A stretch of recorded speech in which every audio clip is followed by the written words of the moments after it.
The night before my flight, my ex told me he could not be with me anymore because I was going to die and he doesn't want me. Now I came back and learned that he was selling everything I owned.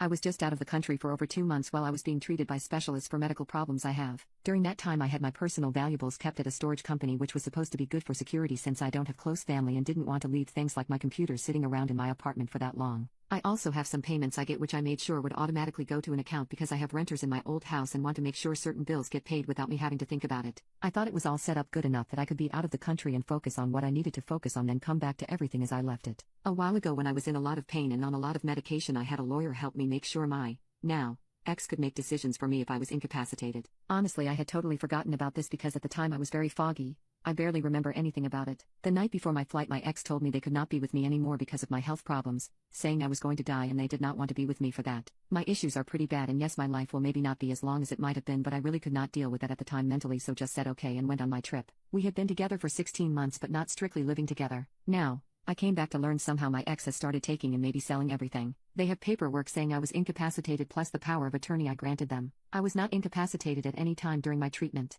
I don't know what doctor could have signed such a thing. During the time I was gone, my ex has used this to check my belongings out of storage and I have no idea where my things are. I am worried it has all been sold. Stuff has also been taken out of my apartment. The tenants in my house were told by my ex that I was bedridden and they would have to move so my house could be sold. They are month to month and took this at face value and already moved out before I got back. They informed me that a realtor had been showing the house to people. I managed to get in touch with the realtor, and when I got him to understand the situation, he freaked out. There is already a buyer because my house was listed very far under market value. Stuff was already signed. Some money has already been paid. The buyers are already getting ready to move in. I told him to cancel everything and that this was not authorized in any way. He said the paperwork my ex had was legit and he needs to figure out how to handle this. I am waiting for more details. The account I set up before I left is cleaned out down to pennies and I missed an important payment because of this. The bank says yes, my ex accessed my account and everything was in order because I was incapacitated. My ex knew I was setting this account up and what it was for. They probably got details about it from my apartment. I have talked to my ex and the police. My ex barely responds, but when I stood at their door and screamed, they finally told me that I was in a coma.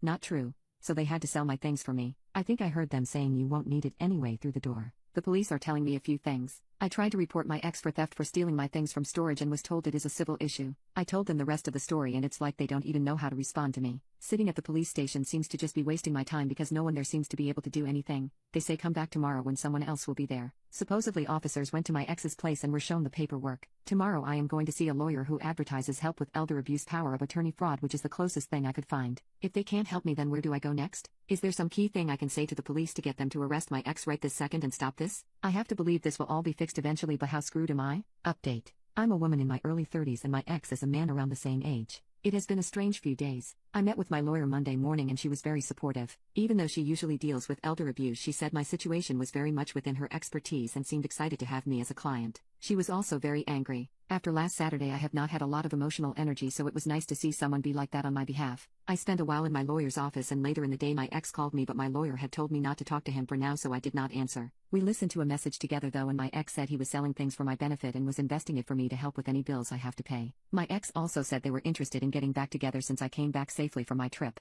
My lawyer laughed and it was a very surreal moment. After just a day my lawyer found out that my ex had done something like this before. He had been with a person who was very sick for a while, then took off with the contents of a joint account in their car right before they died. The person's estate got into a legal battle with my ex and got the car back but not the money in the end. She thinks this is basically what my ex was doing to me and that they probably did it other times too, but was not always sued over it or it was in other states. The whole relationship we had was just fake, I guess, and he misread the situation when I was leaving to go see specialists, thinking I was probably not coming back. That also explains why he never had a job if he just makes money off people like me. My lawyer sent a lot of letters out to lots of places on Monday, including one to my ex. They were all about revoking the power of attorney I had granted, and the one to my ex had a bunch of demands in it telling him to produce my money and belongings as well as copies of the power of attorney and the other documents my ex had about me. She spoke with the realtor and some other people about my house, and the unfortunate reality is I should probably let the sale happen and take the money. That is not really what I wanted to hear, but it's not the end of the world. She also had me get someone to change the locks on my apartment. Wednesday was a weird day because my ex showed up at my lawyer's office with some of my stuff. I wasn't there, so I don't know exactly what that was like, but I do have my computer back. My ex also produced the access codes for online investments made with my money, which seems to have pissed off my lawyer because it's going to be a headache making sure I get all my money back.